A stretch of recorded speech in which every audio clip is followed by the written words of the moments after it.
capítulo 5, verso de número 10. Tinha colocado o texto aqui, mas o endereço certinho não tinha marcado. Capítulo de número 5, verso de número 10. Diz assim, aqui, na revista atualizada, né? Nessa versão diz assim: o meu amado é branco e rosado, ele é o primeiro entre os 10.000. Eu quero trazer nesse texto uma reflexão aos irmãos, que esse texto, ele não foi escrito apenas, amém, irmãos? Olha aqui para mim. Esse texto, ele não foi escrito apenas no Antigo Testamento, fazendo referência a um jovem e uma jovem que se ama. No Novo Testamento, esse livro é visto como uma figura entre Jesus e a igreja.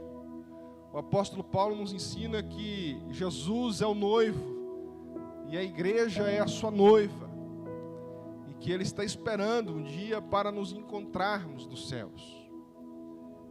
De maneira que o livro de Cantares de Salomão é um tipo do relacionamento entre Jesus e a igreja, que deve ser baseado em amor e, sobretudo, em paixão. E nesse texto nós vemos a esposa, que representa a igreja, dizendo uma palavra ao seu Senhor, ao seu noivo, que seria, no caso, Jesus. E a melhor tradução não é essa ficou branco, mas a melhor tradução é a tradução aqui da atualizada, que diz alvo ou resplandecente, como a luz da estrela. Se você olha uma estrela, ela parece ser branca, mas não é exatamente branca, ela é resplandecente. E é esse o sentido do texto em que nós estamos lendo. E dentro do contexto judaico, a resplandecência simbolizava beleza, e o rosado ou avermelhado simbolizava força. Aqueles homens grandes daquela época, vermelhos, eram os homens de guerra. E é por isso que quando nós interpretamos o texto das Escrituras, nós precisamos nos arremeter também ao seu contexto para saber o que eles dizem quando diz uma poesia, por exemplo. Aqui no Brasil, existem algumas palavras, algumas coisas que nós falamos que não dá para traduzir exatamente para uma língua estrangeira, porque são ditos nossos. E aqui também. De maneira, o que a moça está dizendo para o moço aqui é que ela olha no seu noivo e vê ele um homem bonito e forte. E esse texto para nós hoje, eu queria que nós pudéssemos entendê-lo como igreja, e nós precisamos olhar para Jesus e enxergar Jesus como um Deus belo e forte.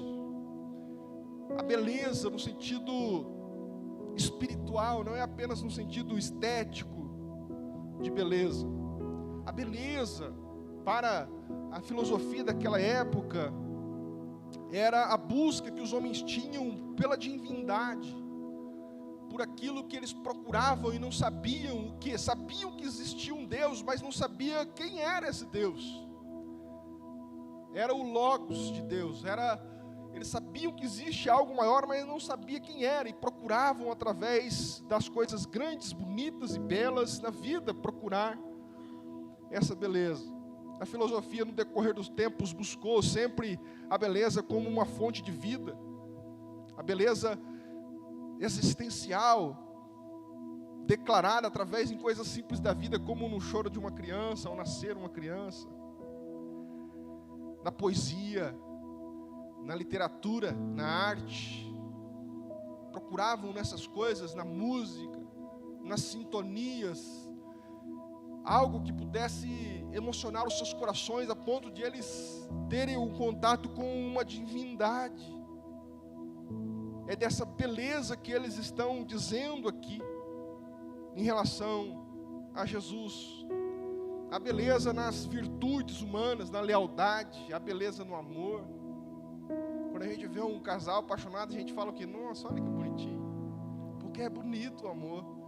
a lealdade, as virtudes, a fé, a esperança, a alegria, a honra, a beleza nessas virtudes, na compaixão, na mão solidária que estende para abençoar alguém que necessita, uma criança, um órfão, uma viúva,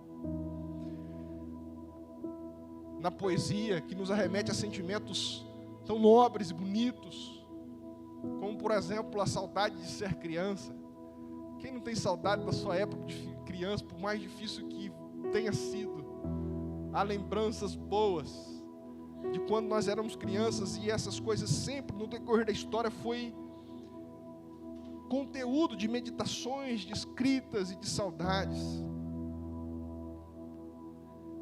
A filosofia sempre correu atrás das coisas belas.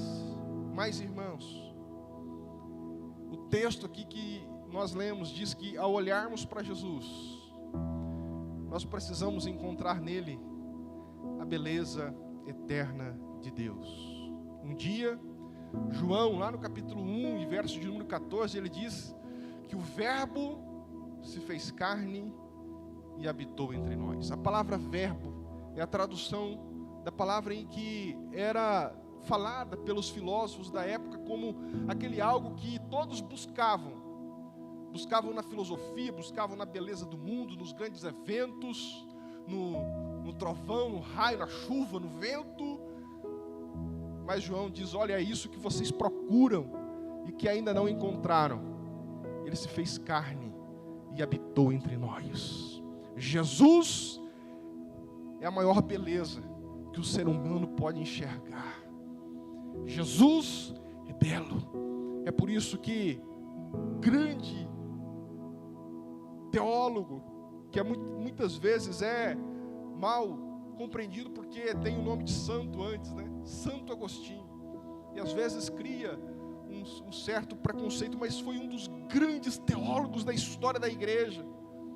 E ele dizia aos contemporâneos da sua época, porque ele era um homem respeitado devido à sua intelectualidade alta, ele dizia: em Jesus encontrarás as maravilhas da vida.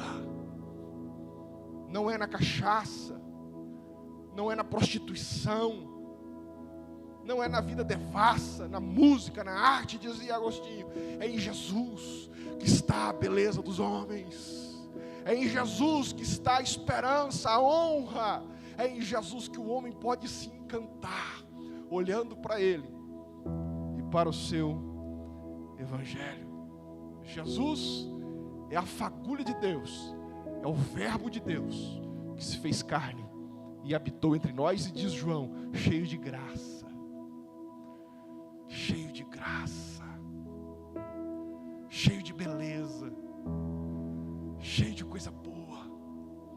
Em tempos que às vezes nós nos confundimos e queremos olhar outras referências do mundo, como políticos, artistas, ou tantas outras coisas, mas não nos confundamos, irmãos.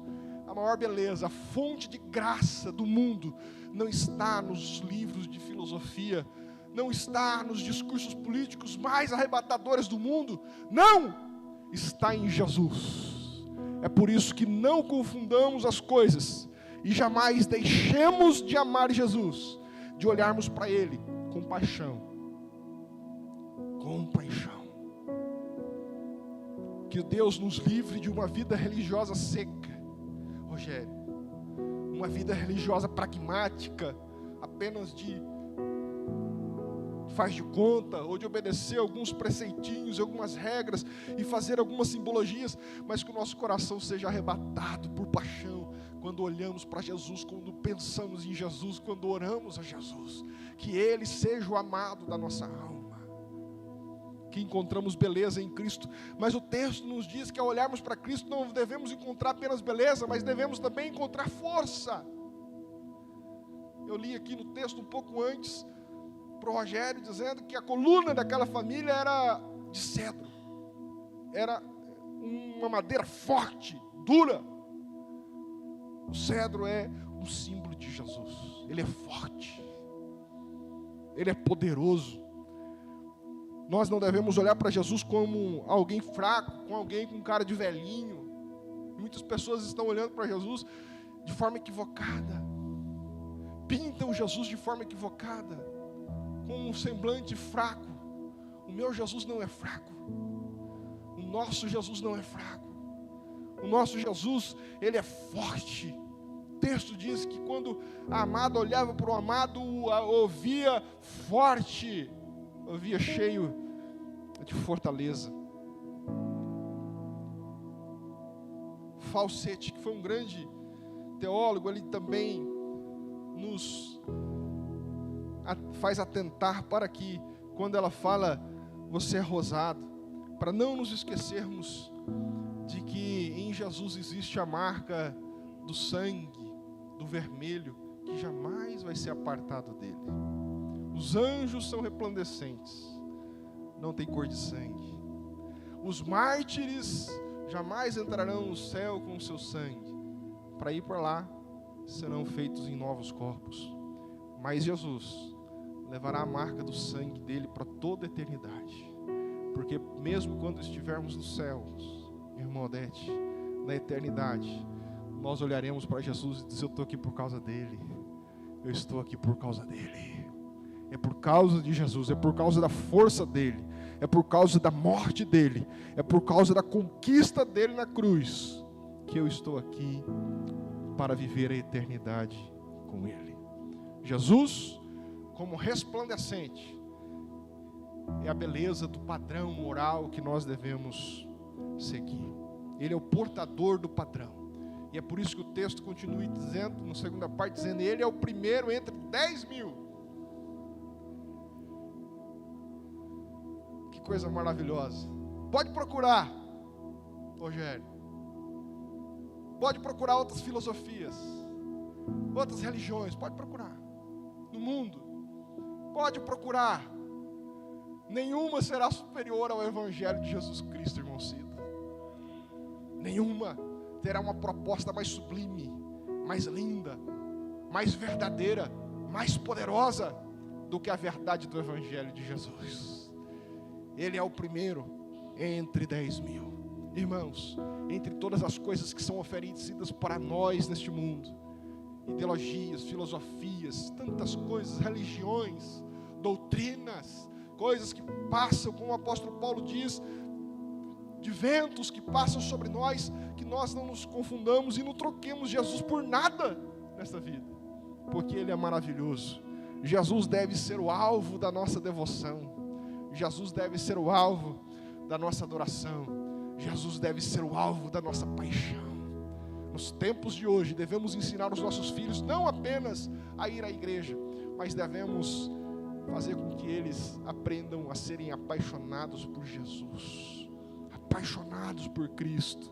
Devemos que Jesus continue sendo o alvo da nossa admiração, porque Jesus é tudo. Entre 10.000, o meu amado é o mais forte e o mais belo, Jesus. Feche os seus olhos. Obrigado, Jesus. Obrigado, porque o Senhor é tão bom. Tire as escamas dos nossos olhos, ó Deus, para contemplarmos a beleza que há em Jesus. Não queremos ser apenas religiosos, frios, pragmáticos, mas queremos, ó Deus, sermos amantes de Jesus. Não queremos trocar Jesus por nada nessa vida, por nenhuma cantiga por aí de encantadores, nenhuma filosofia, nada é maior do que o nosso Cristo.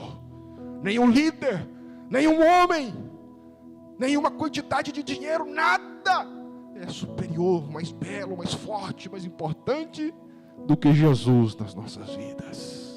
Que Jesus seja o nosso Senhor, o alvo do nosso amor, da nossa paixão, da nossa devoção, da nossa obediência. Fique no nosso meio, Senhor, e cuide do nosso coração. É assim que nós oramos, no nome de Jesus.